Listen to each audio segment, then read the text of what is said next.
আসসালামু আলাইকুম। আজকে যাব এআইজি হসপিটাল, তাই সকাল সকাল মুখ হাত ধুয়ে বেরিয়ে পড়লাম। এআইজি হসপিটাল চলে এসেছি, এখন ভেতরে যাব ডক্টর দেখানোর জন্য। যাই দেখি। এটা শুধু হায়দ্রাবাদের না, এশিয়া মহাদেশের 1 নম্বর হসপিটাল, মানে পেটের জন্য 1 নম্বর হসপিটাল হচ্ছে এআইজি। এখন আমি দাঁড়িয়ে আছি এশিয়া মহাদেশের সেই বিখ্যাত hospital AIG hospital, Asian institute of gastrology.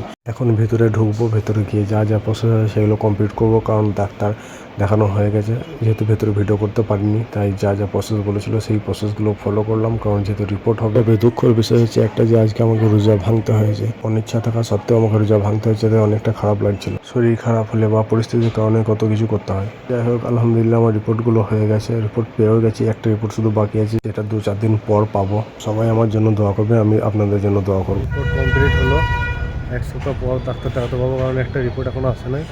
বায়োপসিটা 1 সপ্তাহ পর আসবে, তারপর রিপোর্ট দেখাতে পারবো, তারপর ডাক্তার দেখাতে পারবো। যে এশিয়ান গ্যাস্ট্রোলজি, এরপর বেরোচ্ছি আমরা। কারণ ফাইনালি বেরিয়ে পেলাম বাড়ির উদ্দেশ্যে। এই ছিল আজকে ছোট্ট একটা ভিডিও। দেখা হবে নতুন এক ভিডিওতে।